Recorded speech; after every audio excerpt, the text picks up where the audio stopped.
शुरुआत में हम एक विलेज में जियाओ फैन और जिन्यू नाम के दो बच्चों को देखते हैं जो आपस में स्वॉर्ड फाइट कर रहे थे, जहां हमारा मेन लीड जियाओ फैन बार बार जिन्यू से हार रहा था, पर फिर भी वो जिन्यू को हराने की कोशिश करता रहता है। तभी अचानक से जिन्यू की आईज रेड हो जाती है और वो जियाओ फैन को जान से मारने की कोशिश करता है। ये देखकर बाकी बच्चे वहां से भाग जाते हैं, पर उसी वक्त वहां विलेज का मॉन्क आकर जिन्यू की बॉडी के कुछ पॉइंट्स पर प्रेस करता है, जिससे जिन्यू की कॉन्शियसनेस वापस आ जाती है। जिसके बाद जिन्यू को जियाओ फैन की ऐसी हालत देखकर कुछ भी समझ नहीं आता। अब वो मॉन्क उन दोनों को वहां से घर जाने को बोल देता है, क्योंकि वहां तूफान आने वाला था। तो ये सुनकर वो दोनों वहां से जाने लगते हैं, पर तभी वहां एक स्ट्रेंज एविल मैन आकर जिन्यू को वहां से ले जाने लगता है, जिसे देखकर मॉन्क जिन्यू को स्ट्रेंज मैन से छीन लेता है। पर तभी जिन्यू के हाथ से एक इंसेक्ट उस मॉन्क की बॉडी पर चला जाता है। अब वो स्ट्रेंज मैन मॉन्क पर टॉक्सिक ब्लड स्टीम टेक्निक से अटैक करता है, तो वो मॉन्क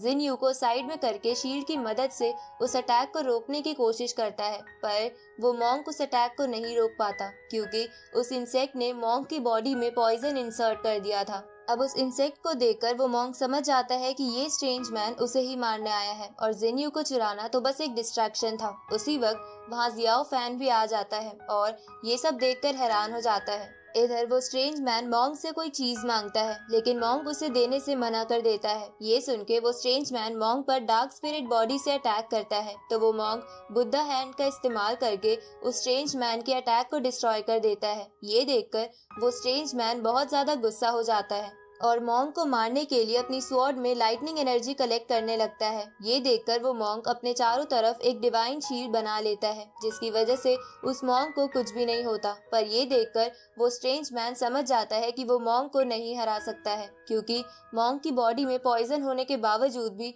वो इतना ताकतवर है। इसलिए वो स्ट्रेंज मैन वहाँ से भाग जाता है। अब वो मॉन्क जियाओ फैन और जिन्यू को एक साथ लेटा देता है, क्योंकि वो दोनों बेहोश हो गए थे। जिसके बाद मॉन्क सोचने लगता है कि उसे अपनी पावर जियाओ फैन को देनी होंगी, ताकि जियाओ फैन बड़ा होने के बाद लोगों को एक बड़ी मुसीबत से बचा ले, क्योंकि मॉन्क तो उस इंसेक्ट के पॉइजन से मरने ही वाला था। अब वो मॉन्क जियाओ फैन को होश में लाकर उससे पूछता है कि क्या तुम मेरी जैसी पावर्स पाना चाहते हो, तो जियाओ फैन इसके लिए हाँ करता है। ये सुन के वो मॉन्क जियाओ फैन से बोलता है कि मैं तुम्हें अपनी टेक्निक सिखा दूंगा, पर तुम्हें मुझसे वादा करना होगा कि तुम उन पावर्स के बारे में किसी को नहीं बताओगे और सबसे छुपकर हर रोज उन पावर्स की प्रैक्टिस जरूर करोगे। तो जियाओ फैन इसके लिए मान जाता है। इसके बाद मॉन्क जियाओ फैन को एक पिल देता है और उसे कहता है कि इसे अपने पास सेफ रखो, क्योंकि ये बहुत खास है। तो जियाओ फैन उस पिल को अपने पास रख लेता है। अब वो मॉन्क जियाओ फैन को अपनी टेक्निक सिखाने के लिए ले जाता है, पर ले जाने से पहले वो जियाओ फैन को कहता है कि मैं तुम्हें अपनी टेक्निक सिखा दूंगा, लेकिन तुम्हें उन्हें सीखने में टाइम लगेगा।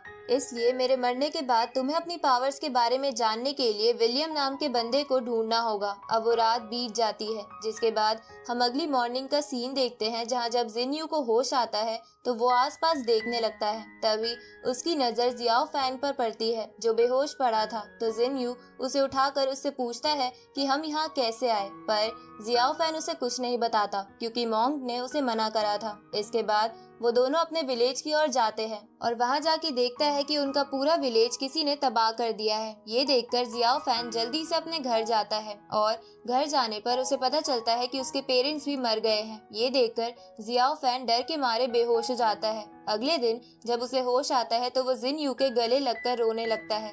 तभी वहाँ उस सेक्ट के मास्टर का एक मैसेंजर आ जाता है और उन दोनों को मास्टर के पास ले जाने लगता है, जहाँ रास्ते में मास्टर के पैलेस का गार्ड ड्रैगन जियाओ फैन की ओर देखकर गुर्राने लगता है, क्योंकि उसे जियाओ फैन के अंदर से बहुत ज्यादा एनर्जी महसूस हो रही थी। पर वो मैसेंजर उस गार्ड ड्रैगन को वहां से भेज देता है। इसके बाद वो मैसेंजर मास्टर के पास जाकर उसे बताता है कि हमारे किंग यून सेक्ट का एक पूरा विलेज अचानक से पूरी तरह तबाह हो गया है और उस विलेज के बस 3 ही लोग बचे हैं, जिनमें एक आदमी है, लेकिन वो विलेज डिस्ट्रॉय होने की वजह से पागल हो गया है। ये सुनकर सेक्ट मास्टर विलेज के बाकी बचे हुए लोगों यानी जियाओ फैन और जिन्यू को वहां बुलाता है और उनसे पूछता है कि विलेज में क्या हुआ था, जिसपे जिन्यू मास्टर को बताता है कि मैं तो बेहोश हो गया था, इसलिए मुझे कुछ भी नहीं पता। ये सुनकर मास्टर जियाओ फैन से पूछता है, पर जियाओ फैन भी मास्टर को कुछ नहीं बताता। अब वो मास्टर वहाँ बैठे सभी पीक लीडर से कहता है कि हमें इस विलेज के अचानक से डिस्ट्रॉय हो जाने का रीजन जानना होगा, पर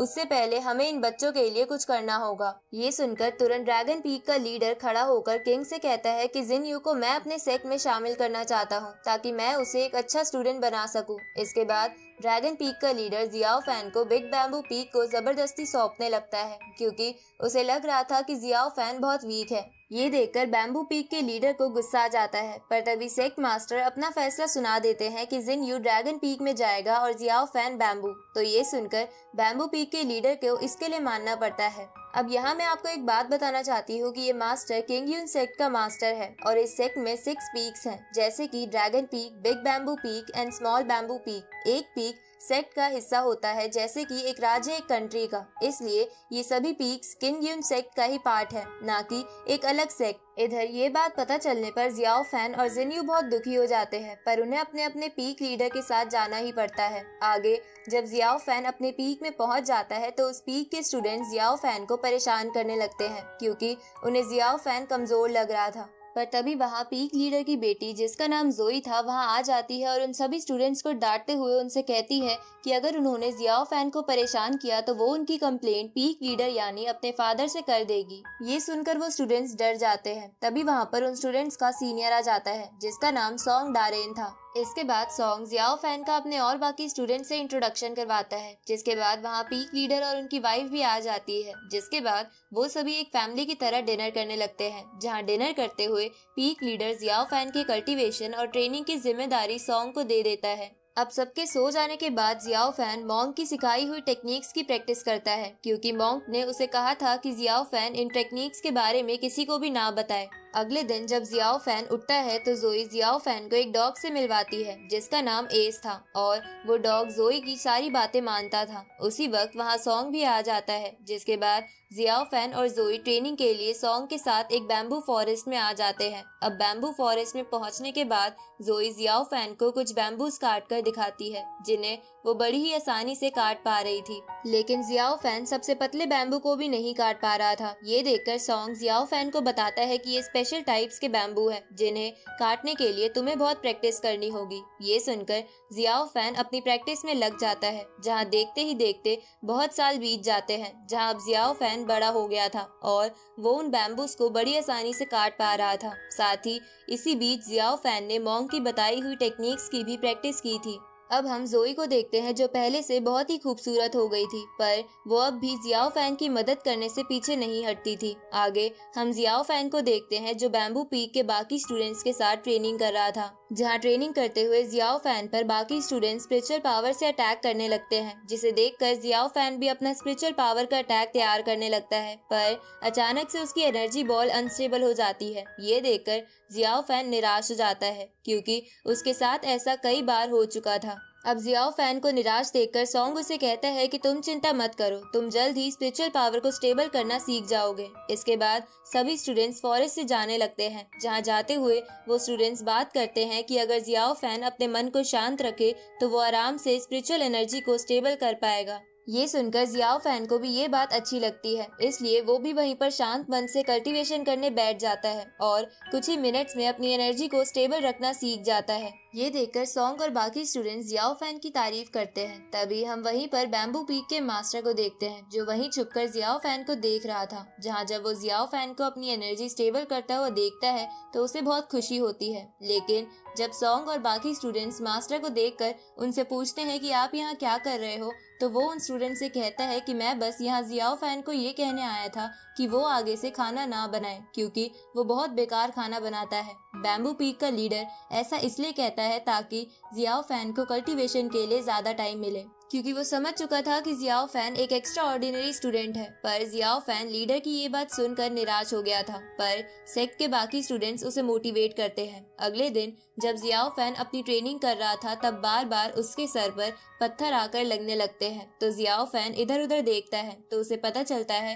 कि ये पत्थर उस पर एक मंकी फेंक रहा था। तो अब ये पता चलने पर जियाओ फैन को उस मंकी पर बहुत गुस्सा आता है। इधर हम जिनयू को देखते हैं जो अपने पीक के टॉप स्टूडेंट्स में से एक बन गया था। तभी उसे उसी के पीक का एक बंदा फाइट के लिए चैलेंज करता है, तो जिनयू ये चैलेंज एक्सेप्ट कर लेता है और उस स्टूडेंट से लड़ने लगता है। जहाँ उन्हें लड़ते हुए देख बाकी स्टूडेंट्स कहते हैं कि जब से जिनयू पीक में आया है तब से हमारे पीक लीडर बस इसी पर ध्यान देते हैं, जिसकी वजह से ज्यादातर स्टूडेंट्स इससे जेलस हैं। इधर जिनयू उस स्टूडेंट को फाइट में हरा देता है, पर तभी वहाँ पीक का एक सीनियर स्टूडेंट आ जाता है और जिनयू से कहता है कि माना कि तुम पीक लीडर के फेवरेट स्टूडेंट हो, पर तुम्हें उस स्टूडेंट से नहीं लड़ना चाहिए जो तुम्हारी टक्कर का ना हो, क्योंकि इससे उस स्टूडेंट को चोट पहुंच सकती है। दूसरी तरफ हम जियाओ फैन और जोई को देखते हैं जहां वो दोनों उस मंकी को पकड़ने के लिए जंगल में खाना पका रहे थे, ताकि खाने की खुशबू से वो मंकी वहां आ जाए और वो दोनों उसे पकड़ ले। पर वो मंकी बड़ी ही चालाकी से उन दोनों का खाना ले लेता है और उन्हें चिढ़ाने लगता है। ये देखकर जोई को गुस्सा आ जाता है और वो उस मंकी को पकड़ने लगती है, लेकिन वो मंकी भागते हुए खाई में गिर जाता है। पर जोई को इसका पता नहीं चलता, इसलिए वो भी उसी तरफ जाने लगती है। थोड़ी देर बाद जियाओ फैन देखता है कि उसे मंकी और जोई दोनों की आवाज नहीं आती, तो जियाओ फैन खाई की तरफ जाता है और उसे समझ आ जाता है कि जोई और मंकी खाई में गिर गए हैं। इसलिए जियाओ फैन भी पहाड़ी से नीचे खाई में जाने लगता है, जहाँ ऐसा करते हुए अचानक से जियाओ फैन की उस पिल में हलचल होने लगती है, लेकिन वो उसे इग्नोर करके जोई की तरफ जाने लगता है जो बेहोश पड़ी हुई थी। पर तभी उसे महसूस होता है कि वो एकदम से बहुत वीक हो गया है, लेकिन जियाओ फैन हार नहीं मानता और जोई को उठाकर साइड में ले आता है। तभी वो देखता है कि वो मंकी भी जियाओ फैन से मदद मांग रहा है, तो ये देखकर जियाओ फैन उस मंकी के पास जाता है, लेकिन तभी जियाओ फैन की वो पिल अचानक से वहाँ पास के तालाब के अंदर जाने लगती है, तो जियाओ फैन पिल को पकड़ लेता है, लेकिन पिल की फोर्स बहुत ज्यादा थी, इसलिए जियाओ फैन उस मंकी को साइड में फेंक कर तालाब के अंदर आ जाता है, जहाँ वो देखता है कि उसकी वो पिल अपनी ओर एक स्टिक को अट्रैक्ट कर रही है, जिस स्टिक में से अजीब सी एनर्जी निकल रही है। तभी वो पिल उस स्टिक के साथ अटैच हो जाती है। ये देखकर जियाओ फैन उस स्टिक को हाथ में पकड़ता है, लेकिन तभी वहाँ स्पिरिचुअल इम्पैक्ट होता है जिससे जियाओ फैन बेहोश हो जाता है। आगे हम देखते हैं कि बैम्बू पीक के स्टूडेंट्स ने जियाओ फैन और बाकी सबको बचा लिया है, जहां जब जियाओ फैन की आंख खुलती है तो बैम्बू पीक के लीडर जियाओ फैन को डांटते हुए कहते हैं कि तुम लोगों को वहां जाने की क्या जरूरत थी, जिस पर जियाओ फैन पीक मास्टर से बोलता है कि हमें एक बंदर परेशान कर रहा था, तो हम बस उसे ही पकड़ने गए थे। ये सुनकर पीक मास्टर जियाओ फैन से कहते हैं कि तुम्हारी इस बेवकूफी से तुम दोनों की जान भी जा सकती थी, पर तभी पीक मास्टर की वाइफ उन्हें शांत कराकर बाहर ले जाती है। आगे वो मंकी जियाओ फैन के पास आ जाता है, पर तभी उसे ढूंढते हुए जोई भी वहाँ आ जाती है, जिसे देखकर वो मंकी जियाओ फैन की वो स्टिक लेकर बाहर भाग जाता है। तो जोई एस से मंकी को पकड़ने को कहती है, पर वो मंकी एस को स्टिक की मदद से वापस भेज देता है। ये देखकर जोई को उस पर बहुत गुस्सा आ जाता है, लेकिन तभी जियाओ फैन उस मंकी को बचा लेता है और जोई से कहता है कि मैं इसे अपने साथ रखना चाहता हूँ। ये सुनकर जोई वहाँ से चली जाती है, जिसके बाद जियाओ फैन उस मंकी को जायरो नाम दे देता है, जो नाम उस मंकी को बहुत पसंद आता है। रात को जियाओ फैन सबके सोने के बाद फिर से अपना कल्टीवेशन करने लगता है, जहाँ उसे पता चलता है कि वो धीरे धीरे मॉन्क की टेक्निक्स में परफेक्ट हो रहा है। इधर हम जिनयू को देखते हैं जो एक टेक्निक को सीखने की कोशिश कर रहा था, जिससे बहुत बड़ा पत्थर भी एक स्वॉर्ड से तोड़ा जा सकता था, लेकिन जिनयू उस टेक्निक को नहीं सीख पा रहा था, जिसकी वजह से वो फ्रस्ट्रेट हो गया था। तभी वहाँ पीक लीडर आ जाते हैं और जिनयू से कहते हैं कि तुम्हें ये टेक्निक सीखने के लिए अपना मन शांत रखना होगा। तो जिनयू ये बात समझ जाता है। इसके बाद पीक लीडर जिनयू को अपने पीक की एक ड्रैगन स्वॉर्ड दिखाकर कहते हैं कि अगर तुमने इस स्वॉर्ड की मदद से ड्रैगन स्पिरिट को समन कर लिया तो ये स्वॉर्ड मैं तुम्हें दे दूंगा। ये सुन के जिनयू कुछ ही मिनट्स में ड्रैगन स्पिरिट को समन कर लेता है, जिसे देखकर सेक्ट मास्टर जिनयू से बहुत इम्प्रेस हो जाते हैं और उसे एक सुप्रीम टेक्निक दिखाने लगते हैं, जिसमें बहुत सारी थंडर एनर्जी का इस्तेमाल होता है। पर जिनयू उस थंडर को देखकर अचानक से बेहोश हो जाता है। अगले दिन हम जियाओ फैन को देखते हैं जो बहुत खुश था, क्योंकि उसने जोई के लिए बैम्बू से एक फ्लूट बनाई थी। पर तभी वहाँ जोई आ जाती है और जियाओ फैन से वो स्वॉर्ड लेने की कोशिश करती है, पर जियाओ फैन उसे ये स्वॉर्ड अभी नहीं देना चाहता था, क्योंकि अभी वो इनकम्प्लीट थी। लेकिन तभी उन दोनों की भाग दौड़ में वो एकदम से बहुत करीब आ जाते हैं। उसी वक्त वहाँ सॉन्ग आ जाता है और उन दोनों से कहता है कि हमारे पीक में ड्रैगन पीक से कुछ गेस्ट आए हैं, इसलिए तुम दोनों भी उन गेस्ट से मिलने चलो। इधर हम देखते हैं कि वो गेस्ट और कोई नहीं बल्कि जिन्यू और वो सीनियर स्टूडेंट था, जहाँ वो दोनों बैम्बू पीक के लीडर को ऑल सेक्ट कंपटीशन के बारे में कुछ बताने आए थे कि उस कंपटीशन के रूल्स चेंज हो गए हैं। तभी वहाँ जियाओ फैन और जोई आ जाते हैं, जहाँ जियाओ फैन जिन्यू को देखकर बहुत खुश हो गया था। इसके बाद जियाओ फैन जोई को जिन्यू से मिलवाता है। उसी वक्त सेक्ट लीडर और उसकी वाइफ वहाँ से रेस्ट करने के लिए चले जाते हैं। जिन्यू को देखकर बहुत खुश हो गया था। इसके बाद जियाओ फैन जोई को जिन्यू से मिलवाता है। उसी वक्त सेक्ट लीडर और उसकी वाइफ वहाँ से रेस्ट करने के लिए चले जाते हैं, जिनके जाने के बाद वो सीनियर स्टूडेंट जोई से फ्लर्ट करने लगता है और जियाओ फैन जिन्यू के साथ बात करने के लिए रूम से बाहर आ जाता है, जहाँ जियाओ फैन जिन्यू से पूछता है कि क्या तुम्हें पता चला कि हमारे विलेज पर किसने हमला किया था। ये सुनकर जिन्यू कहता है कि नहीं, पर वो डरावनी रात मेरे दिमाग से निकलती ही नहीं है और उसी की वजह से मैं थंडर को देखकर पिछली रात बेहोश भी हो गया था। ये सुनकर जियाओ फैन भी विलेज के बारे में याद करने लगता है। आगे जिन्यू और जियाओ फैन बचपन की याद ताज़ा करने के लिए स्वॉर्ड फाइट करने लगते हैं, जहाँ लड़ते हुए जिन्यू जियाओ फैन पर भारी पड़ रहा था। साथ ही वो जियाओ फैन को नीचे गिरा देता है, पर तभी वहाँ जोई आ जाती है और उसे लगने लगता है कि जिन्यू जियाओ फैन को जान से मारने की कोशिश कर रहा है। अब ये देखकर जोई जिन्यू से लड़ने लगती है और उसे अपने मैजिकल क्लोथ से पकड़ लेती है। ये देखकर जिन्यू को भी गुस्सा आ जाता है और वो गुस्से में अपनी ड्रैगन स्पिरिट से जोई पर अटैक कर देता है और इसी के साथ ये पार्ट यही खत्म होता है।